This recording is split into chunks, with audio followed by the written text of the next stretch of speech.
ਕਿ ਸਟੂਡੈਂਟ ਹੁਣ ਅਕਸਰ ਇਹ ਸ਼ਿਕਾਇਤ ਕਰਦੇ ਨੇ ਜਿਹੜੇ ਆਉਂਦੇ ਨੇ, ਜਿਵੇਂ ਅਸੀਂ ਇੰਡੀਆ ਦੇ ਸਟੂਡੈਂਟਸ ਦੀ ਅਕਸਰ ਇਹ ਦੇਖਦੇ ਕਾਮੈਂਟ ਕਿ ਜੀ ਸਾਨੂੰ ਲੱਗਦੇ ਨਹੀਂ ਵੀ ਇੱਥੇ ਅਸੀਂ ਕੈਨੇਡਾ ਪੜ੍ਹਨਾ ਹੈ।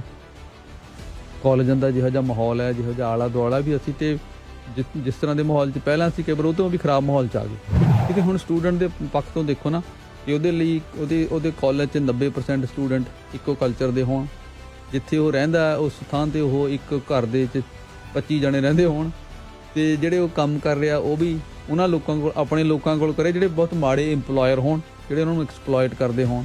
ਸੋ ਇਹ ਇੱਕ ਕਿਸਮ ਦੀ ਕੋਈ ਅਟਰੈਕਸ਼ਨ ਨਹੀਂ ਰਹੇਗੀ ਇਸ ਪ੍ਰੋਗਰਾਮ ਦੀ। ਹੌਲੀ ਹੌਲੀ ਸੋਸ਼ਲ ਮੀਡੀਆ 'ਤੇ ਜਿਵੇਂ ਗੱਲਾਂ ਚੱਲ ਰਹੀਆਂ ਨੇ ਅਤੇ ਇਹਨੂੰ ਬਦਨਾਮ ਕਰ ਦੇਗਾ। ਕੈਨੇਡਾ ਦੀ ਜੋ ਇਮੀਗ੍ਰੇਸ਼ਨ ਦੀ ਕਹਾਣੀ ਹੈ ਬੜੀ ਲੰਬੀ ਹੈ, ਇੱਕ ਸਦੀ ਤੋਂ ਲੰਬੀ ਹੋ ਚੁੱਕੀ ਹੈ, ਔਰ ਇਹਦੇ 'ਚ ਅਲੱਗ-ਅਲੱਗ ਮੌਕਿਆਂ ਦੇ ਉੱਤੇ ਅਲੱਗ-ਅਲੱਗ ਟਰੈਂਡਸ ਆਉਂਦੇ ਰਹਿੰਦੇ ਨੇ, ਨਵੇਂ ਪ੍ਰੋਗਰਾਮ ਆਉਂਦੇ ਨੇ, ਫਿਰ ਉਹ ਅਪਡੇਟ ਹੁੰਦੇ ਨੇ ਅਤੇ ਉਹਨਾਂ 'ਚ ਚੈਲੰਜਸ ਆਉਂਦੇ ਨੇ, ਫਿਰ ਉਹਦੇ 'ਚ ਤਬਦੀਲੀਆਂ ਹੁੰਦੀਆਂ ਨੇ, ਪ੍ਰੋਗਰਾਮ ਨਵੇਂ ਹੁੰਦੇ ਨੇ ਸ਼ੁਰੂ, ਪੁਰਾਣੇ ਬੰਦ ਹੁੰਦੇ ਨੇ। ਇਹ ਬਹੁਤ ਕੁਛ ਪਿਛਲੇ ਸਾਲਾਂ ਦੌਰਾਨ, ਪਿਛਲੇ ਦਹਾਕਿਆਂ ਦੌਰਾਨ ਹੁੰਦਾ ਰਿਹਾ।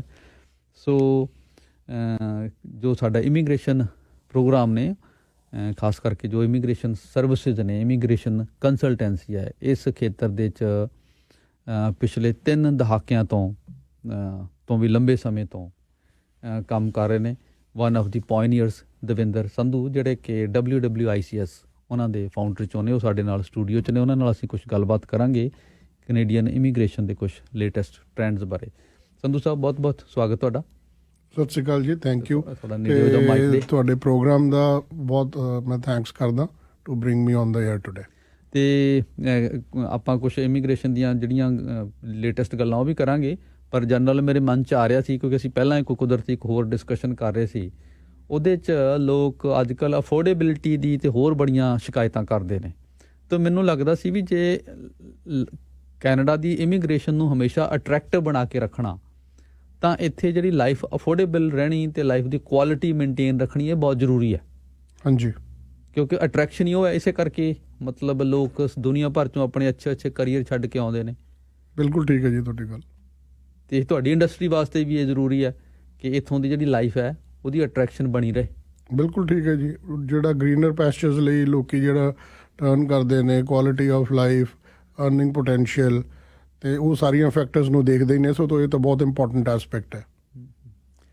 ਅਤੇ ਜਿੱਥੋਂ ਤੱਕ ਆਪਣੇ ਨੰਬਰਸ ਦੀ ਗੱਲ ਹੈ, ਪਿਛਲੇ ਟਾਈਮ 'ਚੋਂ ਜਿਵੇਂ ਸਰਕਾਰ ਨੇ ਕੁਝ ਗੋਲ ਸ਼ੇਅਰ ਕੀਤੇ ਕਿ ਜੇ ਅਸੀਂ ਹਰ ਸਾਲ 1% ਕੈਨੇਡਾ ਦੀ ਪਾਪੂਲੇਸ਼ਨ ਦਾ ਐਡ ਕਰਨਾ ਨਵਾਂ, ਅਤੇ ਰੀਸੈਂਟ ਨੰਬਰਸ ਕੀ ਨੇ, ਕਿੰਨੇ ਕੁ ਲੋਕ ਆਏ ਨੇ ਕੈਨੇਡਾ ਦੇ ਵਿੱਚ ਜਿਹੜੇ ਥਰੂ ਅਲੱਗ-ਅਲੱਗ ਚੈਨਲਸ ਦੇ ਤੁਹਾਡੇ ਕੋਲ, ਕਿਉਂਕਿ ਤੁਸੀਂ ਇਸ ਇੰਡਸਟਰੀ ਨਾਲ ਜੁੜੇ ਹੋਏ ਹੋ। ਬੇਸਿਕਲੀ ਜਿਵੇਂ ਤੁਸੀਂ ਕਿਹਾ ਜੀ 1% ਦਾ ਟਾਰਗੇਟ ਪਹਿਲਾਂ ਸੀਗਾ, ਹੁਣ ਉਹਨਾਂ ਨੇ ਜਿਹੜਾ ਟਾਰਗੇਟ ਲੇਆਊਟ ਕੀਤਾ ਹੈ ਫਰੋਮ 2023 to 2025, ਉਹਦੇ 'ਚ total 1.7 million individuals over A period of these 3 years ਉਹਨਾਂ ਨੂੰ ਇੱਥੇ ਲਿਆਉਣ ਦੀ ਗੱਲ ਹੋ ਰਹੀ ਹੈ, ਜਿਹਦੇ ਵਿੱਚ ਤਕਰੀਬਨ 5 ਲੱਖ ਇੰਡੀਵਿਜੂਅਲਸ ਤੋਂ ਵੱਧ ਪਰ ਐਨਮ ਜਿਹੜੇ ਇੰਡੀਵਿਜੂਅਲਸ ਨੇ ਉਹ ਆਉਣਗੇ। ਸੋ ਅਪਰੋਕਸੀਮੇਟਲੀ 550,000 ਪਰ ਈਅਰ। ਕੋਵਿਡ ਕਰਕੇ ਪਿੱਛੇ ਥੋੜ੍ਹਾ ਪ੍ਰੋਸੈਸਿੰਗ ਟਾਈਮ ਦੇ ਵਿੱਚ ਡਿਲੇ ਸੀਗਾ ਕਾਫੀ, ਕਿਉਂਕਿ ਰਿਸੋਰਸਿਸ ਨਹੀਂ ਸੀਗੇ। ਉਹ ਸਾਰਾ ਹੁਣ ਸੌਟ ਆਊਟ ਹੋ ਗਿਆ। ਸੋ ਅਸੀਂ ਦੇਖ ਰਹੇ ਹਾਂ ਵੀ ਤਕਰੀਬਨ 5 ਤੋਂ 6 ਮਹੀਨੇ ਦੇ ਵਿੱਚ ਹੁਣ ਜਿਹੜੀਆਂ ਪ੍ਰੋਸੈਸਿੰਗ ਜਿਹੜੀਆਂ ਐਪਲੀਕੇਸ਼ਨਸ ਉਹ ਕੀਤੀਆਂ ਜਾ ਰਹੀਆਂ ਨੇ। ਅਤੇ ਇਹ ਜਿਹੜਾ ਇਹ ਨੰਬਰ ਹੈ, ਇਹ ਮੇਨਲੀ ਕਿਹੜੇ ਪ੍ਰੋਗਰਾਮ ਦੇ ਥਰੂ, ਜਿਹੜੇ PR ਵਾਲੇ ਜਿਹੜੇ ਚੈਨਲ ਹੈ ਉਹਦੇ ਥਰੂ ਆ ਰਿਹਾ, ਜਿਹੜੇ ਨੰਬਰ ਆ ਰਹੇ ਨੇ indirectly through student visa programme ਜਾਂ ਰਿਫਿਊਜੀ ਪ੍ਰੋਗਰਾਮ, ਉਹ ਤਾਂ ਨੰਬਰ ਇਸ ਤੋਂ ਸੈਪਰੇਟ ਹੋਣਗੇ? ਨਹੀਂ ਜੀ, ਜਿਹੜਾ ਟੋਟਲ ਜੇ 1.7 ਮਿਲੀਅਨ ਹੈ ਉਹ ਆਪਾਂ ਪਰਮਾਨੈਂਟ ਰੈਜ਼ੀਡੈਂਸੀ ਦੀ ਜੇ ਗੱਲ ਕਰੀਏ ਤੇ ਉਹ ਜਿੰਨੇ ਵੀ, ਭਾਵੇਂ ਉਹ ਡਾਇਰੈਕਟ PR ਕਰਨ ਜਾਂ ਵਰਕ ਪਰਮਿਟ ਟੂ PR ਦੇ ਵਿੱਚ ਕਨਵਰਜਨ ਹੋ ਰਹੀ ਹੈ। ਵਰਕ ਪਰਮਿਟ ਦੇ ਵਿੱਚ ਜਿਹੜੇ ਲੋਕ ਇੱਥੇ ਵਰਕ ਪਰਮਿਟ 'ਤੇ ਨੇ ਉਹਨਾਂ ਦੀ PR ਐਪਲੀਕੇਸ਼ਨਸ ਜਿਹੜੀਆਂ ਲੱਗ ਰਹੀਆਂ ਨੇ, ਜਾਂ ਡਾਇਰੈਕਟ ਜਿਹੜਾ ਹੈਗਾ ਐਕਸਪ੍ਰੈਸ ਐਂਟਰੀ ਪ੍ਰੋਗਰਾਮ ਦੇ ਵਿੱਚ ਉਹਦੇ ਵਿੱਚੋਂ ਜਿਨ੍ਹਾਂ ਦੀ PR ਹੋ ਰਹੀ ਹੈ, ਜਾਂ ਸਟੱਡੀ ਪਰਮਿਟ ਤੋਂ ਗ੍ਰੈਜੂਏਟ ਵਰਕ ਪਰਮਿਟ ਤੋਂ ਬਾਅਦ PR ਹੋ ਰਹੀ ਹੈ, ਜਿੰਨੇ ਵੀ ਸਾਰੇ ਕੰਬਾਈਨ ਕਰਕੇ ਆਲ ਓਵਰ ਜਿਹੜਾ ਟਾਰਗੇਟ ਹੈ 1.7 million for 3 years। So basically ਇਹ ਟਾਰਗੇਟ ਉਹ ਨੇ ਕਿ ਹਰ ਸਾਲ ਕੈਨੇਡਾ ਨੇ ਕਿੰਨੇ ਲੋਕਾਂ ਨੂੰ PR ਦੇਣੀ। ਬਿਲਕੁਲ, ਚਾਹੇ ਉਹ ਬੰਦਾ ਡਾਇਰੈਕਟਲੀ ਬਾਹਰੋਂ ਆ ਰਿਹਾ, ਚਾਹੇ ਇੱਥੋਂ ਜਿਹੜੇ ਪਹਿਲਾਂ ਕਿਸੇ ਹੋਰ ਚੈਨਲ ਦੇ ਥਰੂ ਆਇਆ ਉਹਨਾਂ ਨੂੰ। ਬਿਲਕੁਲ ਠੀਕ ਹੈ ਜੀ ਤੁਹਾਡੇ। ਅਤੇ ਅੱਜ ਕੱਲ੍ਹ ਫਿਰ ਹੁਣ ਲੇਟੈਸਟ ਕੀ ਹੈਗਾ ਜੋ ਇਸ ਵੇਲੇ ਇਮੀਗ੍ਰੇਸ਼ਨ ਦੇ 'ਚ ਹੋ ਰਿਹਾ? ਬੇਸਿਕਲੀ ਜੀ ਸਭ ਤੋਂ ਲੇਟੈਸਟ ਤਾਂ ਇਹ ਹੈ ਵੀ 31 ਮਈ ਨੂੰ ਦੇ have announce some new changes, ਜਿਹਦੇ ਤਹਿਤ ਤਕਰੀਬਨ 82 ਆਕੂਪੇਸ਼ਨਸ, ਪ੍ਰਾਇਰਟੀ ਆਕੂਪੇਸ਼ਨਸ ਉਹਨਾਂ ਨੇ ਲਿਸਟ ਆਊਟ ਕੀਤੇ ਹੈ। ਉਹਦੇ ਵਿੱਚ ਹੈਲਥ ਕੇਅਰ ਪ੍ਰੋਫੈਸ਼ਨਲਸ ਨੇ, ਜਿਵੇਂ physiotherapist, pharmacist, nurses et cetera, engineering and IT professionals ਨੇ। ਇਸ ਤਰੀਕੇ ਦੇ ਨਾਲ 82 ਆਕੂਪੇਸ਼ਨਸ ਨੇ ਡਿਫਰੈਂਟ, ਜਿਨ੍ਹਾਂ ਨੂੰ ਪ੍ਰਾਇਰਟੀ ਦਿੱਤੀ ਜਾਊਗੀ। ਸੋ ਪਹਿਲਾਂ ਕੀ ਸੀਗਾ, ਜਿਹੜਾ CRS ਕੋਰਸ ਦੇ ਬੇਸਿਸ ਦੇ ਉੱਤੇ ਐਕਸਪ੍ਰੈਸ ਐਂਟਰੀ ਦੇ ਵਿੱਚ ਇਨਵੀਟੇਸ਼ਨ ਟੂ ਅਪਲਾਈ ITI ਆਉਂਦੇ ਸੀਗੇ। ਸੋ ਸਾਰੇ ਇੱਕੋ ਹੀ ਕੈਟੇਗਰੀ ਦੇ ਵਿੱਚ, ਸਿਰਫ ਸਕੋਰ ਵਾਸ ਦਾ ਓਨਲੀ ਕ੍ਰਾਈਟੇਰੀਆ, ਜਿਹਦੇ ਕਰਕੇ ਇਨਵੀਟੇਸ਼ਨ ਆਉਂਦਾ ਸੀਗਾ। ਹੁਣ ਇਹਨਾਂ ਆਕੂਪੇਸ਼ਨ ਦੇ ਵਿੱਚ ਡਿਮਾਂਡ ਜਿਨ੍ਹਾਂ 'ਚ ਜ਼ਿਆਦਾ ਹੈ, ਅਤੇ ਲੋਅਰ ਸਕੋਰਸ ਦੇ ਉੱਤੇ ਵੀ ਉਹਨਾਂ ਨੂੰ ਪਿਕਅਪ ਕੀਤਾ ਜਾਊਗਾ, ਉਹਨਾਂ ਨੂੰ ਪ੍ਰਾਇਰਟੀ ਦਿੱਤੀ ਜਾਊਗੀ। So this is the latest change, ਜਿਹੜੀ ਕਿ ਹੁਣ ਉਹਨਾਂ ਨੇ 31 ਮਈ ਨੂੰ ਹੀ ਅਨਾਊਂਸ ਕੀਤੀ ਹੈ, ਅਬਾਊਟ 3 ਵੀਕਸ ਬੈਕ। ਤਾਂ ਕਿ ਜਿਹੜੀ ਇਹ ਸ਼ਿਕਾਇਤ ਹੈਗੀ ਹੈ ਕਿ ਸਰਟਨ ਪ੍ਰੋਫੈਸ਼ਨ 'ਚ ਲੋਕ ਮਿਲ ਨਹੀਂ ਰਹੇ, ਅਤੇ ਦੂਜੇ ਪਾਸੇ ਲੋਕ ਸ਼ਿਕਾਇਤ ਕਰਦੇ ਨੇ ਕਿ ਸਾਨੂੰ ਕੰਮ ਨਹੀਂ ਮਿਲ ਰਿਹਾ। ਬਿਲਕੁਲ ਠੀਕ ਹੈ ਜੀ। ਇਹਦੇ ਨਾਲ ਜਿਹੜੀ ਆਪਣੀ ਮਾਰਕੀਟ ਹੈ, ਜੌਬ ਇੰਡਸਟਰੀ ਹੈ, ਉਹਨੂੰ ਦੇਖਦੇ ਹੋਏ, ਜਿਹਦੇ ਵਿੱਚ ਸ਼ਾਰਟੇਜ ਹੈ, ਉਹਨਾਂ ਆਕੂਪੇਸ਼ਨਸ ਨੂੰ ਇਹਨਾਂ ਨੇ ਟਾਰਗੇਟ ਕੀਤਾ ਵੀ ਉਹਨਾਂ ਨੂੰ ਪ੍ਰਾਇਰਟੀ ਦੇ ਉੱਤੇ, even with lower CRS score, ਉਹਨਾਂ ਨੂੰ ਲਿਆਇਆ ਜਾ ਸਕੇ। ਅਤੇ ਪਰ ਹੁਣ ਅਗਲੀ ਜਿਹੜੀ ਸ਼ਿਕਾਇਤ ਇਹ ਜਿਹੜੀ ਬੜੀ ਪਿਛਲੇ ਕਈ ਮਹੀਨਿਆਂ ਤੋਂ, ਖਾਸ ਕਰਕੇ ਕੋਵਿਡ ਦੇ ਦੌਰਾਨ ਇਹ ਸ਼ੁਰੂ ਹੋਈ ਸੀ, ਪ੍ਰੋਸੈਸਿੰਗ ਟਾਈਮ ਦੀ। ਹਾਂਜੀ, ਉਹਦੇ 'ਚ ਹੁਣ ਕੁਝ ਇੰਪਰੂਵਮੈਂਟ ਹੋਈ ਹੈ? ਹਾਂਜੀ, ਜਿਵੇਂ ਮੈਂ ਪਹਿਲਾਂ ਦੱਸਿਆ ਤੁਹਾਨੂੰ, ਉਹਦੇ 'ਚ ਪ੍ਰੋਸੈਸਿੰਗ ਟਾਈਮ ਕਾਫੀ ਲੰਬੇ ਹੋ ਗਏ ਸੀਗੇ ਹਰ ਇੱਕ ਕੈਟੇਗਰੀ ਦੇ। ਈਵਨ ਜੇ ਲਿਆ ਜਾਵੇ ਵਿਜ਼ਟਰ ਵੀਜ਼ਾ ਨੂੰ ਵੀ ਬਹੁਤ ਜ਼ਿਆਦਾ ਟਾਈਮ ਲੱਗ ਰਿਹਾ ਸੀਗਾ। ਸੋ ਹੁਣ ਜਿਹੜਾ PR ਦੀ ਪ੍ਰੋਸੈਸਿੰਗ ਹੈ, ਉਹ ਦੁਬਾਰਾ ਜਿਹੜੀ ਹੈਗੀ ਹੈ, ਪਹਿਲਾਂ ਜਿਹੜੀ ਸਾਲ ਤੋਂ ਵੱਧ ਦਾ ਟਾਈਮ ਲੱਗਦਾ ਹੁੰਦਾ ਸੀਗਾ, ਹੁਣ 5 ਤੋਂ 6 ਮਹੀਨੇ ਦੇ ਵਿੱਚ ਉਹ ਜਿਹੜੀ ਹੈ ਕੰਪਲੀਟ ਕੀਤੀ ਜਾ ਰਹੀ ਹੈ। ਜਿਵੇਂ ਤੁਸੀਂ ਦੱਸਿਆ ਸੀ ਕਿ ਜਿਹੜੇ ਇਹ ਵੀ ਕਾਫੀ ਵੱਡਾ ਹਿੱਸਾ ਹੈ, ਜਿਹੜੇ ਇੱਥੇ ਵਿਜ਼ਟਰ ਆਉਂਦੇ ਨੇ, ਆ ਰਹੇ ਨੇ, ਅਤੇ ਫਿਰ ਆਪਣਾ ਕਨਵਰਟ ਕਰਵਾਉਂਦੇ ਨੇ ਸਟੇਟਸ। ਹਾਂਜੀ, ਸੋ ਇਹਦੇ ਬਾਰੇ ਕੁਛ ਜਿਵੇਂ ਗਵਰਨਮੈਂਟ ਨੇ ਬਕਾਇਦਾ ਐਲਾਨ ਵੀ ਕੀਤੇ ਨੇ ਪ੍ਰੋਗਰਾਮ। ਹਾਂਜੀ, ਇਹ ਜਿਹੜਾ ਹੈਗਾ, ਇਹ ਫਿਰ ਦੁਬਾਰਾ ਤੋਂ ਬੇਸਿਕਲੀ ਕੀ ਹੈ, ਕਈ ਸਟੈਪਸ ਨੇ ਜਿਹੜੇ ਸਕਿੱਲ ਸ਼ਾਰਟੇਜ ਏਰੀਆ ਨੂੰ ਐਡਰੈਸ ਕਰਨ ਦੇ ਵਾਸਤੇ। ਜਿਵੇਂ ਕਿ ਆਪਣੇ ਸਟੂਡੈਂਟਸ ਨੂੰ ਜਿਹੜਾ ਪਹਿਲਾਂ 20 ਘੰਟੇ ਕੰਮ ਕਰਨਾ ਹੁੰਦਾ ਸੀਗਾ, ਉਹ ਆਵਰਸ ਇਨਕਰੀਜ਼ ਕਰ ਦਿੱਤੇ ਇਹਨਾਂ ਨੇ।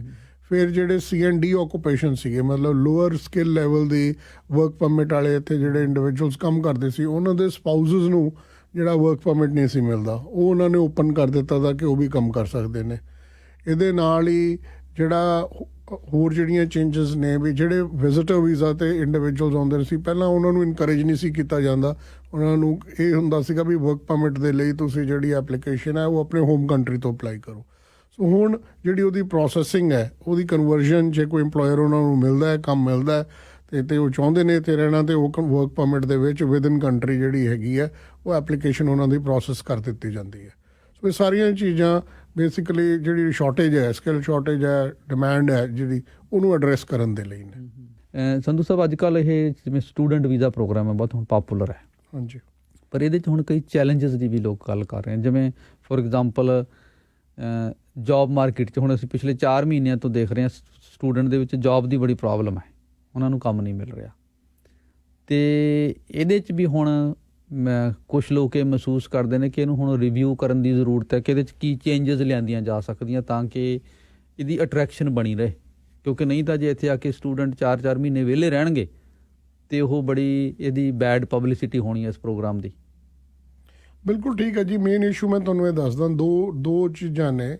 ਇੱਕ ਤਾਂ ਇਹ ਹੈ ਵੀ ਲੈਂਥ ਆਫ ਦਾ ਪ੍ਰੋਗਰਾਮ ਬਹੁਤ ਹੀ ਰੈਲੇਵੈਂਟ, ਜਿਹੜਾ ਇੱਕ ਇੰਪੋਰਟੈਂਟ ਐਸਪੈਕਟ ਹੈ, ਵੀ ਜਿਹੜੇ ਬੱਚੇ 1 ਸਾਲ ਦੇ ਪ੍ਰੋਗਰਾਮ ਦੇ ਵਿੱਚ ਐਨਰੋਲ ਹੋ ਕੇ ਆਉਂਦੇ ਨੇ ਜਾਂ 2 ਸਾਲ ਦੇ, ਤੇ ਉਹਨਾਂ ਨੂੰ ਜਿਹੜਾ ਗ੍ਰੈਜੂਏਟ ਵਰਕ ਪਰਮਿਟ ਹੈ, ਉਹਦੇ ਅਕੋਰਡਿੰਗਲੀ ਉਹ ਲਿਮਿਟਿਡ ਪੀਰੀਅਡ ਦਾ ਮਿਲਦਾ ਹੈ। ਅਤੇ PR ਫਰਦਰ ਸਾਰਿਆਂ ਦਾ ਇੰਟਰਸਟ ਹੈ ਆਪਣੀ ਪੜ੍ਹਾਈ ਖਤਮ ਕਰਕੇ ਪਰਮਾਨੈਂਟ ਰੈਜ਼ੀਡੈਂਸੀ ਲੈਣ ਦਾ। ਅਤੇ ਉਹਨੇ ਦੇ ਵਿੱਚ ਜੇ ਉਹ ਸੁਪਰਵਾਈਜ਼ਰੀ ਪੋਜੀਸ਼ਨ ਦੇ ਉੱਤੇ ਵਰਕ ਐਕਸਪੀਰੀਅੰਸ ਨਹੀਂ ਗੇਨ ਕਰ ਪਾਉਂਦੇ ਆਪਣੇ ਰੈਲੇਵੈਂਟ ਫੀਲਡ ਆਫ ਸਟੱਡੀ ਦੇ ਵਿੱਚ, ਅਤੇ ਉਹਨਾਂ ਦੀ ਜਿਹੜੀ PR ਦੀ ਆਪਸ਼ਨ ਨਹੀਂ ਬਣ ਸਕਦੀ।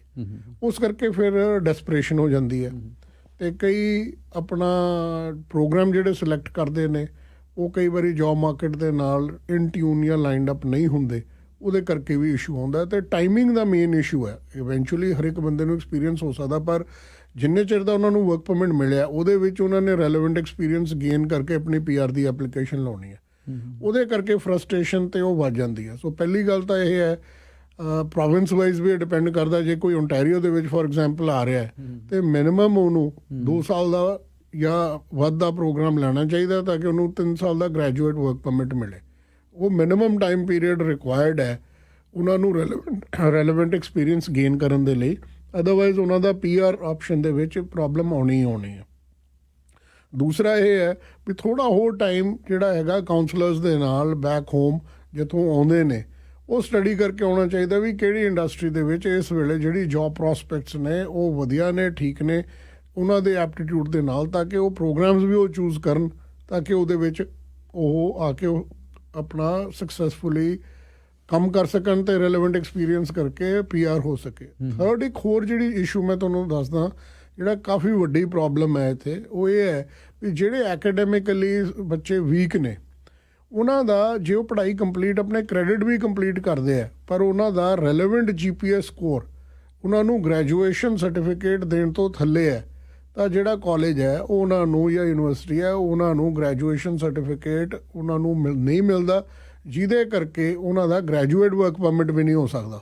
ਇਸ ਕੈਟਾਗਰੀ ਦੇ ਵਿੱਚ ਵੀ ਇੱਥੇ ਬਹੁਤ ਸਾਰੇ ਸਟੂਡੈਂਟਸ ਨੇ ਜਿਨ੍ਹਾਂ ਨੇ ਕ੍ਰੈਡਿਟਸ ਤਾਂ ਆਪਣੇ ਪਾਸ ਕਰ ਲਏ ਪਰ GPS ਸਕੋਰ ਉਹਨਾਂ ਦਾ ਰੈਲੇਵੈਂਟ ਉਸ ਤੋਂ ਉੱਤੇ ਨਹੀਂ ਹੈ, ਜਿਹਦੇ ਕਰਕੇ ਉਹਨਾਂ ਨੂੰ ਗ੍ਰੈਜੂਏਟ ਸਰਟੀਫਿਕੇਟ ਨਹੀਂ ਮਿਲ ਰਿਹਾ ਬਿਕੋਜ਼ ਉਹ ਐਕੈਡੈਮਿਕਲੀ ਉਹਨੇ ਸਟਰੋਂਗ ਉਸ ਪ੍ਰੋਗਰਾਮ 'ਚ ਪੜ੍ਹਨ ਲਈ ਨਹੀਂ ਸੀਗੇ ਜਾਂ ਓਵਰਆਲ ਉਹਨਾਂ ਦੇ ਜਿਹੜੇ ਆਇਲਟਸ ਜਾਂ ਇੰਗਲਿਸ਼ ਸਕਿੱਲਸ ਇੰਨੇ ਨਹੀਂ ਸੀਗੇ, ਜਿਹਦੇ ਕਰਕੇ ਉਹਨਾਂ ਦੀ ਕੰਪਰੀਹੈਂਸ਼ਨ ਵੀਕ ਰਹੀ ਤੇ ਉਹ ਪੜ੍ਹਾਈ ਦੇ ਵਿੱਚ ਉਸ ਤਰੀਕੇ ਦੇ ਨਾਲ ਐਕੈਡੈਮਿਕਲੀ ਨਹੀਂ ਸਕੋਰ ਕਰ ਪਾਉਂਦੇ। ਸੰਧੂ ਸਾਹਿਬ ਜਿਵੇਂ ਆਪਾਂ ਗੱਲ ਕਰ ਰਹੇ ਸੀ ਸਟੂਡੈਂਟ ਵੀਜ਼ਾ ਪ੍ਰੋਗਰਾਮ 'ਚ ਹੁਣ ਇੱਕ ਚੈਲੰਜ ਜਿਹੜਾ ਅਸੀਂ ਦੇਖ ਰਹੇ ਹਾਂ, ਇਹ ਵੀ ਇੱਕ ਵੱਡਾ ਚੈਲੰਜ ਆ ਅਸਲ ਦੇ 'ਚ ਆਉਣ ਵਾਲੇ ਟਾਈਮ 'ਚ ਇਸ ਪ੍ਰੋਗਰਾਮ ਦੀ ਕ੍ਰੈਡੀਬਿਲਿਟੀ ਤੇ ਸਵਾਲ ਖੜੇ ਕਰਦਾ ਹੈ ਕਿ ਸਟੂਡੈਂਟ ਹੁਣ ਅਕਸਰ ਇਹ ਸ਼ਿਕਾਇਤ ਕਰਦੇ ਨੇ ਜਿਹੜੇ ਆਉਂਦੇ ਨੇ, ਜਿਵੇਂ ਅਸੀਂ ਇੰਡੀਆ ਦੇ ਸਟੂਡੈਂਟਸ ਦੀ ਅਕਸਰ ਇਹ ਦੇਖਦੇ ਕਾਮੈਂਟ ਕਿ ਜੀ ਸਾਨੂੰ ਲੱਗਦੇ ਨਹੀਂ ਵੀ ਇੱਥੇ ਅਸੀਂ ਕੈਨੇਡਾ ਪੜ੍ਹਨਾ ਆ, ਕਾਲਜਾਂ ਦਾ ਜਿਹੋ ਜਿਹਾ ਮਾਹੌਲ ਹੈ, ਜਿਹੋ ਜਿਹਾ ਆਲਾ ਦੁਆਲਾ ਵੀ ਅਸੀਂ ਤੇ ਜਿਸ ਤਰ੍ਹਾਂ ਦੇ ਮਾਹੌਲ 'ਚ ਪਹਿਲਾਂ ਸੀ ਕਿ ਉਹ ਤੋਂ ਵੀ ਖਰਾਬ ਮਾਹੌਲ 'ਚ ਆ ਗਏ।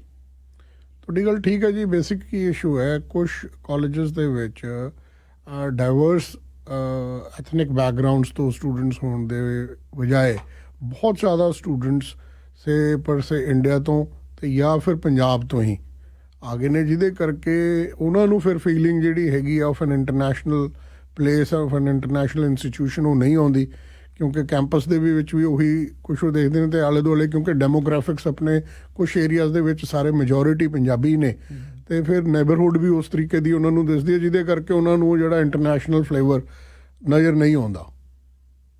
ਤੇ ਫਿਰ ਇਹ ਹੁਣ ਅਲਟੀਮੇਟਲੀ ਤਾਂ ਇਹ ਪ੍ਰੋਗਰਾਮ ਦੀ ਇੱਕ ਕਿਸਮ ਦੀ ਅਟਰੈਕਸ਼ਨ ਖਤਮ ਕਰ ਦੇਗਾ ਜੇ ਇਹਨੂੰ ਨਾ ਐਡਰੈਸ ਕੀਤਾ ਗਿਆ, ਜੇ ਇਹ ਅਲੱਗ-ਅਲੱਗ ਪਲੇਟਫਾਰਮ ਤੇ ਤੁਹਾਡੀ ਇੰਡਸਟਰੀ 'ਚ ਜਾਂ ਗਵਰਨਮੈਂਟ ਦੇ ਲੈਵਲ ਤੇ ਨਾ ਡਿਸਕਸ ਹੋਇਆ। ਬੇਸਿਕਲੀ ਕੁਛ ਤਾਂ ਜੀ ਇਹਦੇ ਵਿੱਚ ਇੰਟਰਨਲੀ ਜਿਹੜੀਆਂ ਨੇ ਚੇਂਜਸ ਆਲਰੇਡੀ ਕੁਛ ਲੈਵਲ ਦੇ ਉੱਤੇ ਹੋ ਰਹੀਆਂ ਨੇ, ਜਿਹਦੇ ਵਿੱਚ ਕਾਲਜਸ ਵੀ ਹੁਣ ਡਾਈਵਰਸਿਟੀ ਚਾਹੁੰਦੇ ਹੋਏ ਆਲ ਓਵਰ ਇੰਡੀਆ ਤੋਂ ਸਟੂਡੈਂਟਸ ਬੇਸਿਕਲੀ ਚਾਹੁੰਦੇ ਨੇ, ਨਾ ਕਿ ਸਿਰਫ ਇੱਕੋ ਹੀ ਰੀਜਨ 'ਚੋਂ, ਭਾਵੇਂ ਉਹ ਪੰਜਾਬ ਹੈ ਜਾਂ ਗੁਜਰਾਤ ਹੈ ਜਾਂ ਆਪਾਂ ਕੋਈ ਪਰਟੀਕੂਲਰ ਸਟੇਟ ਲਾ ਲਈਏ, ਵੀ ਉਹਨੂੰ ਦੇਖ ਕੇ ਸਾਰੇ ਹੋਣ ਤੇ ਇੱਕ ਸਰਟਨ ਇੰਟਰਨਲੀ ਮੈਕੈਨਿਜ਼ਮ ਦੇ ਵਿੱਚ ਵੀ ਜਿਹੜਾ ਡਾਈਵਰਸਿਟੀ ਆਏ ਤੇ ਕੁਝ ਹੋਰ ਕੰਟਰੀਜ਼ ਤੋਂ ਵੀ ਹੋਣ ਤਾਂ ਕਿ ਉਹ ਰਿਫਲੈਕਟ ਕਰੇ। ਜਿਵੇਂ ਕੈਨੇਡਾ ਡਾਈਵਰਸ ਕੰਟਰੀ ਹੈ ਤੇ ਉਹ ਇੰਸਟੀਟਿਊਸ਼ਨ ਦੇ ਵਿੱਚ ਵੀ ਰਿਫਲੈਕਟ ਕਰਨਾ ਚਾਹੀਦਾ ਹੈ। ਤੇ ਜਿਹੜੇ ਕਿ ਕੁਝ ਇੰਸਟੀਟਿਊਸ਼ਨ GTA ਏਰੀਆਜ਼ ਦੇ ਵਿੱਚ ਨੇ ਜਿਨ੍ਹਾਂ ਦੇ ਵਿੱਚ ਜ਼ਿਆਦਾ ਇਹ ਇਸ਼ੂ ਜਾਂ ਪ੍ਰੋਬਲਮ ਦੇਖਣ ਨੂੰ ਆ ਰਹੀ ਹੈ, ਬਿਕੋਜ਼ ਇੱਕੋ ਹੀ ਏਰੀਆ ਤੋਂ ਬਹੁਤ ਸਾਰੇ ਸਟੂਡੈਂਟਸ ਉੱਥੇ ਹੋ ਗਏ ਨੇ ਤੇ ਬਾਕੀ ਨੇਬਰਹੁੱਡ ਵੀ ਉਸੇ ਹੀ ਆਪਣੇ ਜਿਹੜੀ ਐਥਨਿਕ ਬੈਕਗਰਾਊਂਡ ਤੋਂ ਬਿਲੋਂਗ ਕਰਦੀ ਹੈ, ਜਿਹਦੇ ਕਰਕੇ ਕਾਲਜ ਤੋਂ ਜਾਂ ਕਾਲਜ ਦੇ ਆਲੇ ਦੁਆਲੇ ਆਪਾਂ ਨੂੰ ਉਹੀ ਚੀਜ਼ ਜਿਹੜੇ ਹੈਗਾ ਉਹ ਦੇਖਣ ਨੂੰ ਮਿਲਦਾ ਤੇ ਡਾਈਵਰਸਿਟੀ ਨਹੀਂ ਦਿਸਦੇ। ਲੇਕਿਨ ਹੁਣ ਸਟੂਡੈਂਟ ਦੇ ਪੱਖ ਤੋਂ ਦੇਖੋ ਨਾ ਕਿ ਉਹਦੇ ਲਈ ਉਹਦੇ ਕਾਲਜ 'ਚ 90% ਸਟੂਡੈਂਟ ਇੱਕੋ ਕਲਚਰ ਦੇ ਹੋਣ, ਜਿੱਥੇ ਉਹ ਰਹਿੰਦਾ ਉਸ ਥਾਂ 'ਤੇ ਉਹ ਇੱਕ ਘਰ ਦੇ 'ਚ 25 ਜਣੇ ਰਹਿੰਦੇ ਹੋਣ ਤੇ ਜਿਹੜੇ ਉਹ ਕੰਮ ਕਰ ਰਿਹਾ ਉਹ ਵੀ ਉਹਨਾਂ ਲੋਕਾਂ ਕੋਲ ਆਪਣੇ ਲੋਕਾਂ ਕੋਲ ਕਰੇ ਜਿਹੜੇ ਬਹੁਤ ਮਾੜੇ ਇੰਪਲੋਇਰ ਹੋਣ, ਜਿਹੜੇ ਉਹਨਾਂ ਨੂੰ ਐਕਸਪਲੋਇਟ ਕਰਦੇ ਹੋਣ। ਸੋ ਇਹ ਇੱਕ ਕਿਸਮ ਦੀ ਕੋਈ ਅਟਰੈਕਸ਼ਨ ਨਹੀਂ ਰਹੇਗੀ ਇਸ ਪ੍ਰੋਗਰਾਮ ਦੀ। ਹੌਲੀ ਹੌਲੀ ਸੋਸ਼ਲ ਮੀਡੀਆ 'ਤੇ ਜਿਵੇਂ ਗੱਲਾਂ ਚੱਲ ਰਹੀਆਂ ਨੇ ਤੇ ਇਹਨੂੰ ਬਦਨਾਮ ਕਰ ਦੇਗਾ। ਤੇ ਇਸੇ ਤਰ੍ਹਾਂ ਹੁਣ ਜੌਬ ਅੱਗੇ ਚਲੋ ਇਹ ਵੀ ਗੱਲਾਂ ਨਾਲ ਬੰਦਾ ਕੰਪਰੋਮਾਈਜ਼ ਕਰ ਲੈਂਦਾ, ਹੁਣ ਜਦੋਂ ਅੱਗੇ ਜੌਬਸ ਨਹੀਂ ਮਿਲਦੀਆਂ ਜਾਂ ਈਵਨ PR 'ਚ ਵੀ ਚੈਲੰਜਸ ਆਉਣੇ ਸ਼ੁਰੂ ਹੋ ਗਏ, ਉਹ ਵੀ ਇੱਕ ਤਲਵਾਰ ਦੀ ਤਰ੍ਹਾਂ ਤੁਹਾਡੇ ਸਿਰ 'ਤੇ ਲਟਕਦੀ ਹੈ ਤੇ ਉਹਦਾ ਵੀ ਤੇ ਕੋਈ ਹੱਲ ਸੋਚਣਾ ਪਏਗਾ ਇਸ ਇੰਡਸਟਰੀ ਨੂੰ ਜਾਂ ਜਿਹੜਾ ਗਵਰਨਮੈਂਟ ਨੂੰ।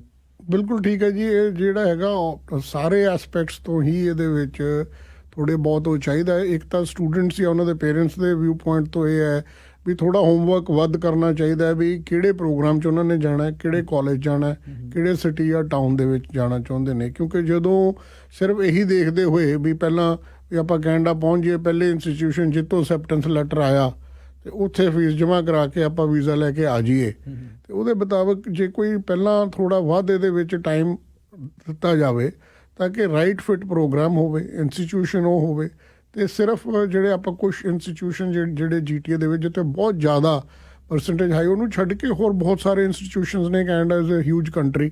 ਕਾਲਜਸ ਈਵਨ ਓਨਟਾਰੀਓ ਦੇ ਵਿੱਚ, ਆਊਟਸਾਈਡ ਕਿਚਨਰ ਦੇ ਵਿੱਚ, ਬੈਰੀ ਦੇ ਵਿੱਚ, ਹੋਰ ਆਪਾਂ ਬਾਹਰ ਚਲੇ ਜਾਈਏ, ਬਹੁਤ ਸਾਰੇ ਇੰਸਟੀਟਿਊਸ਼ਨ ਨੇ ਜਿਨ੍ਹਾਂ ਦੇ ਵਿੱਚ ਹੁਣ ਜਿਵੇਂ ਫੋਰ ਐਗਜ਼ਾਮਪਲ ਮੈਂ ਤੁਹਾਨੂੰ ਦੱਸੂਗਾ, ਜੇ ਤੁਸੀਂ ਮਸਕੋਕਾ ਰੀਜਨ ਦੇ ਵਿੱਚ ਬੈਰੀ, ਓਰੇਲੀਆ ਜਾਂ ਇਹਨਾਂ ਏਰੀਆਜ਼ ਦੇ ਵਿੱਚ ਹੌਸਪਿਟੈਲਿਟੀ ਸੈਕਟਰ ਦੇ ਵਿੱਚ ਬਹੁਤ ਜ਼ਿਆਦਾ ਜੌਬਸ ਨੇ ਅਤੇ ਉਹ ਜਿਹੜੇ ਕਾਲਜਸ ਨੇ ਉਹਨਾਂ ਦਾ ਪਲੇਸਮੈਂਟ ਰੇਟ ਬਹੁਤ ਹਾਈ ਹੈ। ਆਟੋਮੋਟਿਵ ਸੈਕਟਰ ਦੇ ਵਿੱਚ ਬਹੁਤ ਜ਼ਿਆਦਾ ਉਹ ਨੇ। ਸੋ ਜੇ ਹੁਣ ਕੋਈ ਸਾਰੇ ਜੋ ਕੋਈ ਕਾਲਜ ਬਰੈਂਪਟਨ ਦੇ ਵਿੱਚ ਹੈ ਜਾਂ ਰੈਕਸਡੇਲ ਦੇ ਵਿੱਚ ਹੈ ਜਾਂ ਉੱਥੇ ਹੀ ਜਿਹੜਾ ਫੋਕਸਡ ਹੈ, ਫਿਰ ਆਪਾਂ ਨੂੰ ਜਿਹੜੇ ਤੁਸੀਂ ਇਸ਼ੂਜ਼ ਬ੍ਰਿੰਗ ਆਊਟ ਕੀਤੇ ਨੇ ਉਹਨਾਂ ਨੂੰ ਦੇਖਣ ਨੂੰ ਮਿਲਦੇ ਹੀ ਨੇ। ਸੈਕਿੰਡ ਇਸ਼ੂ ਕੀ ਹੈ, ਮੈਂ ਤੁਹਾਨੂੰ ਇੱਕ ਐਗਜ਼ਾਮਪਲ ਦੂੰਗਾ। ਬਹੁਤ ਸਾਰੇ ਬੱਚੇ ਨੇ ਜਿਹੜੇ ਐਕੈਡੈਮਿਕਲੀ ਵੀਕ ਨੇ, ਉਹਨਾਂ ਦੇ ਗੈਪ ਈਅਰਸ ਨੇ, ਆਈਲੈਟਸ ਦਾ ਸਕੋਰ ਜਾਂ ਕਰ ਨਹੀਂ ਪਾਉਂਦੇ ਜਾਂ ਮਸਾਂ ਹੀ ਪੂਰਾ ਹੁੰਦਾ, ਉਹਨਾਂ ਨੂੰ ਵੀ ਫਿਰ ਇੱਥੇ ਆ ਕੇ ਚੈਲੰਜਸ ਕਰਨੇ ਪੈਂਦੇ ਨੇ। ਉਹਨਾਂ ਦਾ ਇੰਟਰਸਟ ਵੀ ਆ ਕੇ ਬੇਸਿਕਲੀ ਕੰਮ ਕਰਨ ਦਾ ਤੇ PR ਦਾ ਹੈ, ਪਰ ਕਿਉਂਕਿ ਉਹਨਾਂ ਨੂੰ ਹੋਰ ਕੋਈ ਆਪਸ਼ਨ ਨਹੀਂ ਦਿਸਦੀ, ਇਸ ਰੀਜ਼ਨ ਕਰਕੇ ਉਹ ਸਟੱਡੀ ਪਰਮਿਟ ਤੇ ਆਉਂਦੇ ਨੇ। ਸੋ ਇਹਦੇ ਐਗਜ਼ਾਮਪਲ ਦੇ ਤੌਰ ਤੇ ਇਸ ਚੀਜ਼ ਨੂੰ ਐਡਰੈਸ ਕਰਨ ਦੇ ਲਈ ਅਸੀਂ ਇੱਕ skill development programme Canadian colleges ਔਰ ਯੂਨੀਵਰਸਿਟੀਜ਼ ਦੇ ਨਾਲ ਇੰਡੀਆ ਦੇ ਵਿੱਚ ਆਪਣੇ ਕੈਨੇਡੀਅਨ ਕਾਲਜ ਦੇ ਵਿੱਚ ਸ਼ੁਰੂ ਕੀਤਾ, ਜਿਹਦੇ ਵਿੱਚ ਹੌਸਪਿਟੈਲਿਟੀ ਤੇ ਕੰਸਟਰਕਸ਼ਨ ਟ੍ਰੇਡ ਦੇ ਵਿੱਚ 4 ਮਹੀਨਿਆਂ ਦਾ ਪ੍ਰੋਗਰਾਮ ਕਰਾ ਕੇ ਅਸੀਂ ਉਹਨਾਂ ਨੂੰ ਵਰਕ ਪਰਮਿਟ ਤੇ ਡਾਇਰੈਕਟਲੀ ਜਿਹੜਾ ਹੈਗਾ ਜੌਬ ਬੇਸਿਸ ਦੇ ਉੱਤੇ ਵਰਕ ਪਰਮਿਟ ਦੇ ਉੱਤੇ ਇੱਥੇ ਭੇਜ ਰਹੇ ਹਾਂ। ਸੋ ਉਹਨਾਂ ਦੇ ਬੈਚਸ ਸਮੈਸਟਰ ਜਿਹੜਾ ਹੈਗਾ, ਪਹਿਲਾ ਜਿਹੜਾ ਸਮੈਸਟਰ ਹੈ ਉਹ ਅਸੀਂ ਹੁਣ ਸਪਟੈਂਬਰ ਸ਼ੁਰੂ ਕਰਨ ਜਾ ਰਹੇ ਹਾਂ, ਜਿਹਦੇ ਵਿੱਚ ਬੱਚੇ ਐਨਰੋਲ ਹੋ ਕੇ ਆ ਸਕਦੇ ਨੇ। ਸੋ ਉਹਦੇ ਨਾਲ ਜਿਹੜੇ ਸਟੂਡੈਂਟਸ ਐਕੈਡੈਮਿਕਲੀ ਉਸ ਪਾਸੇ ਪੜ੍ਹਾਈ ਦੇ ਵਿੱਚ ਵੀਕ ਨੇ, ਜਿਹੜੇ ਮੈਂ ਦੱਸਿਆ ਗੈਪ ਈਅਰ, ਆਇਲਸ, ਉਹਨਾਂ ਨੂੰ ਇਸ਼ੂ ਆਏਗਾ ਹੀ ਨਹੀਂ। ਉਹ ਡਾਇਰੈਕਟਲੀ ਜਿਹੜੀ ਇੰਪਲੋਇਮੈਂਟ ਬੇਸਡ ਜਿਹੜਾ PR ਪ੍ਰੋਗਰਾਮ ਹੈ ਉਹਦੇ ਵਿੱਚ ਉਸ ਪਾਸੇ ਨੂੰ ਜਾ ਸਕਦੇ ਨੇ ਰੈਦਰ ਦੈਨ ਗੋਇੰਗ ਇਨਟੂ ਦਾ। ਨਹੀਂ, ਬਲਕਿ ਕਈ ਵਾਰ ਮੈਨੂੰ ਲੱਗਦਾ ਜੇ ਬੱਚੇ ਨੇ ਇੱਥੇ ਪੜ੍ਹਾਈ ਨਾਲੋਂ ਵੀ ਜ਼ਿਆਦਾ ਮਕਸਦ ਇੱਥੇ PR ਲੈਣ ਦਾ ਹੈ, ਤੇ ਫਿਰ ਆਉਣ ਹੀ ਇਹੋ ਜਿਹੇ ਚੈਨਲ ਦੇ ਥਰੂ ਜ਼ਿਆਦਾ ਬਿਹਤਰ ਹੈ, ਉਹਨਾਂ ਦੀ ਸਟਰਗਲ ਘੱਟ ਸਕਦੀ ਹੈ। ਬਿਲਕੁਲ ਠੀਕ ਹੈ ਜੀ, ਤਾਂ ਹੀ ਅਸੀਂ ਇਸ ਚੀਜ਼ ਨੂੰ ਕੀਤਾ। ਔਰ ਉਹਦੇ ਨਾਲ ਇੰਡਸਟਰੀ ਦੀ ਵੀ ਜਿਹੜੀ ਸਕਿੱਲ ਸ਼ਾਰਟੇਜ ਹੈ ਉਹ ਜਲਦੀ ਥੋੜ੍ਹਾ ਛੇਤੀ ਐਡਰੈਸ ਹੋ ਜਾਂਦੀ ਹੈ, ਕਿਉਂਕਿ ਉਸ ਪਾਰਟੀਕੂਲਰ ਕੈਟੇਗਰੀ ਦੇ ਲਈ ਇੰਨੇ ਲੰਬੇ ਪ੍ਰੋਗਰਾਮ ਦੀ ਰਿਕੁਆਇਰਮੈਂਟ ਵੀ ਨਹੀਂ ਹੈ, ਤੇ ਜਿਹੜੇ ਉਹ ਬੱਚੇ ਉਸ ਤਰੀਕੇ ਨਾਲ ਆਉਣਗੇ ਉਹਨਾਂ ਦੀ PR ਵੀ ਫਾਸਟਰ ਹੋ ਜਾਊਗੀ ਤੇ ਆਉਂਦੇ ਸਾਰ ਹੀ ਉਹ ਕੰਮ ਕਰਨ ਲੱਗ ਜਾਣਗੇ। ਬਿਲਕੁਲ, ਇਹਨਾਂ ਦੀ ਸਟੂਡੈਂਟ ਦੀ ਲਾਈਫ ਵੀ ਬੜੀ ਸੁਖਾਲੀ ਹੁੰਦੀ ਹੈ। ਬਿਲਕੁਲ ਠੀਕ ਹੈ, ਕਿਉਂਕਿ ਹੁਣ ਜਦੋਂ ਤੁਸੀਂ ਪੜ੍ਹਨਾ ਵੀ ਹੈ, ਨਾਲ ਤੁਸੀਂ ਕੰਮ ਵੀ ਕਰਨਾ ਹੈ, ਆਪਣੇ ਖਰਚੇ ਵੀ ਪੂਰੇ ਕਰਨੇ ਹੈ, ਫੀਸਾਂ ਦੇ ਵੀ ਤੇ ਲਿਵਿੰਗ ਐਕਸਪੈਂਸਿਸ ਵੀ। ਬਿਲਕੁਲ ਠੀਕ ਹੈ ਜੀ, ਕਿਉਂਕਿ ਐਟਲੀਸਟ 1 ਸਾਲ ਦਾ ਕਾਲਜ ਦੇ ਵਿੱਚ, ਯੂਨੀਵਰਸਿਟੀ ਵਿੱਚ ਤਾਂ ਮੱਚ ਹਾਇਰ ਹੈ, ਤੇ $15,000 ਤਾਂ ਜਿਹੜੀ ਹੈਗੀ ਆ ਸਾਲ ਦੀ ਫੋਰਨ ਸਟੂਡੈਂਟ ਫੀ ਹੈ। ਤੇ ਇੰਨਾ ਕੀ $15,000 ਮਿਨੀਮਮ $15,000 ਤੋਂ $20,000 ਦਾ ਹੋਰ ਖਰਚਾ ਹੋ ਜਾਂਦਾ। ਸੋ $30,000-35,000 ਜਿਹੜਾ ਪਰ ਐਨਮ ਐਕਸਪੈਂਸ ਹੈ to try and meet that from employment right away ਜਦੋਂ ਕੋਈ ਆਉਂਦਾ ਹੈ, it's not an easy thing. So ਉਹ ਪ੍ਰੈਸ਼ਰ ਵੀ ਜਿਹੜਾ ਹੈਗਾ, ਜਿਹੜਾ ਉਹ ਸਟੂਡੈਂਟਸ ਦੇ ਉੱਤੇ ਹੈ, ਉਹ ਜਿਹੜੇ ਸਿੱਧਾ PR ਦੇ ਵਿੱਚ ਕੰਮ ਕਰਨਾ ਚਾਹੁੰਦੇ ਨੇ ਉਹ ਖਤਮ ਹੋ ਜਾਏਗਾ। ਸੋ ਇਸ ਕਿਸਮ ਦੇ ਜਿਹੜੇ ਕੁਛ ਨਵੇਂ ਐਕਸਪੈਰੀਮੈਂਟ ਕਰਨੇ ਪੈਣਗੇ ਹੁਣ, ਤਾਂ ਹੀ ਇਹ ਅੱਗੇ ਜਾ ਕੇ ਜਿਹੜੇ ਪ੍ਰੋਗਰਾਮ ਨੇ ਆਪਣੀ ਕ੍ਰੈਡੀਬਿਲਿਟੀ ਕਾਇਮ ਰੱਖ ਸਕਣਗੇ। ਹਾਂਜੀ, ਬਿਲਕੁਲ ਠੀਕ ਹੈ। ਜਿਵੇਂ ਮੈਂ ਕਿਹਾ, ਇੰਸਟੀਟਿਊਸ਼ਨਸ ਵੀ ਜਿਹੜੇ ਨੇ, ਕਾਲਜਸ ਵੀ, ਉਹ ਵੀ ਇਸ ਪਾਸੇ ਡਾਇਵਰਸਿਟੀ ਦੇ ਵੱਲ ਕੰਮ ਕਰ ਰਹੇ ਨੇ। ਬਾਕੀ ਸਟੂਡੈਂਟਸ ਔਰ ਪੇਰੈਂਟਸ ਨੇ ਵੀ ਦੇਖਣਾ ਹੈ ਵੀ ਉਹ ਜਿਹੜੇ ਕੁਝ ਏਰੀਆਜ਼ ਨੂੰ ਛੱਡ ਕੇ ਹੋਰ ਬਹੁਤ ਸਾਰੇ ਕਾਲਜਸ ਇੰਸਟੀਟਿਊਸ਼ਨਸ ਨੇ, right programme, right college choose ਕੀਤਾ ਜਾਵੇ। ਇੰਪਲੋਇਮੈਂਟ ਨੂੰ ਔਰ ਇੰਡਸਟਰੀ ਦੇ ਵਿੱਚ ਕੀ ਸ਼ਾਰਟੇਜ ਏਰੀਆ, ਉਹ ਸਾਰੀਆਂ ਚੀਜ਼ਾਂ ਨੂੰ ਮੱਦੇਨਜ਼ਰ ਰੱਖ ਕੇ ਪ੍ਰੋਗਰਾਮ ਲਏ ਜਾਣ। ਤੇ ਜਿਹੜੇ ਬੱਚੇ ਪੜ੍ਹਾਈ ਦੇ ਵਿੱਚ ਇੰਟਰਸਟਿਡ ਹੀ ਨਹੀਂ ਹੈ, ਉਹ ਜਿੱਦਾਂ ਦਾ ਅਸੀਂ ਇੱਕ ਐਗਜ਼ਾਮਪਲ ਦਿੱਤਾ, ਉਸ ਪਾਸੇ ਦੂਜੇ ਪ੍ਰੋਗਰਾਮਸ ਦੇ ਥਰੂ ਆਉਣ, ਉਹ ਬੇਸਿਕਲੀ ਸਟੱਡੀ ਪਰਮਿਟ ਤੇ ਆਉਣ ਹੀ ਨਾ। ਦੇਖੋ, ਸਾਰੀ ਗੱਲ ਸੰਧੂ ਸਾਹਿਬ ਤੁਹਾਡੇ ਨਾਲ ਕਰਨ ਦਾ ਇੱਕ ਮਕਸਦ ਇਹ ਵੀ ਸੀ ਵੀ ਜਿਵੇਂ ਕਈ ਵਾਰ ਅਸੀਂ ਨਾ ਪ੍ਰੋਗਰਾਮਸ ਦੀ ਵਿੱਚ ਜਿਹੜੀ ਚੈਲੰਜਸ ਨੇ ਇਹਨਾਂ ਲਈ ਸਿਰਫ ਤੇ ਸਿਰਫ ਗਵਰਨਮੈਂਟ ਨੂੰ ਹੀ ਰਿਸਪੌਂਸੀਬਲ ਸਮਝਦੇ ਹਾਂ, ਪਰ ਮੈਨੂੰ ਲੱਗਦਾ ਵੀ ਇਹ ਚਾਹੇ ਕਾਲਜਸ ਨੇ, ਚਾਹੇ ਇਮੀਗ੍ਰੇਸ਼ਨ ਇੰਡਸਟਰੀ ਹੈ, ਉਹਨਾਂ ਦਾ ਇਹ ਪ੍ਰੋਫੈਸ਼ਨ, ਉਹਨਾਂ ਦਾ ਬਿਜ਼ਨਸ ਹੈ। ਤੇ ਜਿਵੇਂ ਹੁਣ ਹਾਊਸਿੰਗ 'ਚ ਕ੍ਰਾਈਸਿਸ ਆਇਆ ਤੇ ਸਭ ਤੋਂ ਵੱਧ ਪ੍ਰੋਬਲਮ ਤੇ ਰੀਅਲਟਰਾਂ ਨੂੰ ਹੀ ਆ ਰਹੀ ਹੈ ਨਾ। ਬਿਲਕੁਲ ਠੀਕ, ਕਿਉਂਕਿ ਉਹਨਾਂ ਦਾ ਕੰਮ ਰੁਕ ਗਏ। ਹਾਂਜੀ, ਤੇ ਇਸੇ ਤਰ੍ਹਾਂ ਜੇ ਇਮੀਗ੍ਰੇਸ਼ਨ ਚੈਲੰਜਸ ਆਉਣਗੇ ਤਾਂ ਸਭ ਤੋਂ ਵੱਧ ਇਫੈਕਟ ਕਰੇਗਾ ਇਹ ਇਮੀਗ੍ਰੇਸ਼ਨ ਇੰਡਸਟਰੀ ਨੂੰ ਅਤੇ ਕਾਲਜਾਂ ਨੂੰ, ਐਜੂਕੇਸ਼ਨ ਸੈਕਟਰ ਨੂੰ, ਇਹ ਹੋਰ ਇਹਦੇ ਨਾਲ ਜਿਹੜਾ ਜੁੜਿਆ ਹੋਇਆ। ਇਸ ਕਰਕੇ ਟਾਈਮ ਟੂ ਟਾਈਮ ਇਹਨਾਂ ਪ੍ਰੋਗਰਾਮਾਂ ਨੂੰ ਅਪਡੇਟ ਕਰਨਾ, ਇਹਨਾਂ 'ਚ ਜਿਹੜੇ ਚੈਲੰਜਸ ਆ ਰਹੇ ਨੇ ਉਹਨਾਂ ਨੂੰ ਠੀਕ ਕਰਨਾ, ਤੇ ਇਹਨਾਂ ਸਾਰੇ ਪ੍ਰੋਗਰਾਮਾਂ ਦੀ ਕ੍ਰੈਡੀਬਿਲਿਟੀ ਬਣੇ ਰਹਿਣਾ। ਬਿਲਕੁਲ ਠੀਕ ਹੈ ਜੀ, ਇਹ ਸਭ ਤੋਂ ਇੰਪੋਰਟੈਂਟ ਐਸਪੈਕਟ ਹੈ ਜਿਹੜੀ ਇਵੋਲਵਮੈਂਟ ਹੈ ਉਹਦੀ, ਔਰ ਫਾਈਨ ਟਿਊਨਿੰਗ ਹੈ, ਜਿਹਦੇ ਕਰਕੇ ਕੈਨੇਡਾ ਵੀ ਅਤੇ ਆਪਣੀ ਸੁਸਾਇਟੀ ਵੀ ਆਪਣੀ ਜਿਹੜੀ ਆਪਣੇ ਐਥਨਿਕ ਬੈਕਗਰਾਊਂਡ ਹੈ ਉਹਦੇ ਵਿੱਚ ਲੈ ਕੇ ਆਪਣੇ ਕੰਟਰੀ ਸਾਰਾ ਓਵਰਆਲ ਇਹ ਜਿਹੜੀ ਉਹ ਹੋਵੇ ਤਾਂ ਕਿ ਜਿਹੜੇ ਸਟੂਡੈਂਟਸ ਨੂੰ ਇਸ਼ੂਜ਼ ਆਉਂਦੇ ਨੇ, ਉਹਦੇ ਆਲੇ ਦੁਆਲੇ ਲੋਕਾਂ ਨੂੰ ਆ ਰਹੇ ਨੇ, EMPLOYMENT ਰਿਲੇਟਡ ਉਹ ਨੇ, ਉਹ ਸਾਰੇ ਚੈਲੰਜਸ ਰਿਮੂਵ ਹੋ ਸਕਣ। ਸੋ ਇਹਦੇ ਵਿੱਚ ਹਰ ਪਾਸੇ ਐਸਪੈਕਟ ਦੇ ਵਿੱਚ ਜਿਹੜੀਆਂ ਚੇਂਜਸ ਦੀ ਕੰਟੀਨਿਊਸ ਰਿਕੁਆਇਰਮੈਂਟ ਹੈ। ਤੇ ਆਖਰੀ ਮੇਰਾ ਸਵਾਲ ਹੈ ਕਿ ਹੁਣ ਇਹ ਜਿਹੜੇ ਚੈਲੰਜਸ ਨੇ ਇਹਨਾਂ ਬਾਰੇ ਵਿਦਨ ਇਮੀਗ੍ਰੇਸ਼ਨ ਇੰਡਸਟਰੀ ਕੋਈ ਡਿਸਕਸ਼ਨ ਹੁੰਦੀ ਹੈ ਕਿ ਇੰਡਸਟਰੀ ਦੇ ਲੈਵਲ ਦੇ ਉੱਤੇ ਵੀ ਆਵਾਜ਼ ਉਠਾਈ ਜਾਏ ਤੇ ਜਿਹੜੇ ਚੈਲੰਜਸ ਨੇ ਉਹਨਾਂ ਨੂੰ ਫਿਕਸ ਕੀਤਾ ਜਾਏ? ਹਾਂਜੀ, ਹਰ ਇੱਕ ਫੋਰਮ ਦੇ ਉੱਤੇ, ਬੇਸ਼ੱਕ ਉਹ ਕੰਸਲਟੈਂਟ ਦਾ ਫੋਰਮ ਹੈ ਜਾਂ ਜਿਹੜੇ ਕਾਲਜਸ ਦੇ ਜਿਹੜੀ ਐਸੋਸੀਏਸ਼ਨਸ ਨੇ ਉਹਨਾਂ ਦੇ ਵਿੱਚ ਹੈ, ਹਰ ਪਾਸੇ ਜਿਹੜੀ ਇਹਦੇ ਤੇ ਡਿਸਕਸ਼ਨਸ ਜਿਹੜੀਆਂ ਨੇ ਇਸ਼ੂਜ਼ ਨੂੰ ਲੈ ਕੇ ਹੋ ਰਹੀਆਂ ਨੇ। ਐਂਡ ਤੁਸੀਂ ਦੇਖੋਗੇ ਵੀ ਆਉਣ ਵਾਲੇ ਟਾਈਮ ਦੇ ਵਿੱਚ ਇਹਨਾਂ ਸਾਰਿਆਂ ਦੇ ਵਿੱਚ ਗ੍ਰੈਜੂਅਲ ਚੇਂਜਸ ਨਜ਼ਰ ਆਉਣਗੀਆਂ, ਜਿਹਦੇ ਨਾਲ ਇੰਪਰੂਵਮੈਂਟ ਜਿਹੜਾ ਸਿਸਟਮ ਦੇ ਵਿੱਚ ਇੰਪਰੂਵਮੈਂਟ ਹੋਏਗੀ। ਤੇ ਕੋਈ ਹੋਰ ਤੁਸੀਂ ਜਾਣ ਵੇਲੇ ਕੋਈ ਚੀਜ਼ ਐਡ ਕਰਨੀ ਚਾਹੋ? ਨਹੀਂ ਜੀ, ਬਸ ਥੈਂਕ ਯੂ ਤੁਹਾਡਾ to bring me on the air. And ਸਾਰੇ ਲਿਸਨਰਸ ਨੂੰ, ਸਾਰੇ ਸਰੋਤਿਆਂ ਨੂੰ ਮੇਰੀ ਸਤਿ ਸ੍ਰੀ ਅਕਾਲ। ਤੇ ਜੇ ਕੋਈ ਵੀ ਹੋਰ ਤੁਹਾਡਾ ਸਵਾਲ ਹੋਵੇ ਤੁਸੀਂ ਸਾਡੇ ਆਫਿਸਿਸ ਨੂੰ, ਵੈਂਕੂਵਰ ਆਫਿਸ ਜਾਂ ਟੋਰਾਂਟੋ ਆਫਿਸ ਨੂੰ ਕੰਟੈਕਟ ਕਰ ਸਕਦੇ ਹੋ। Thank you. ਬਹੁਤ ਸ਼ੁਕਰੀਆ।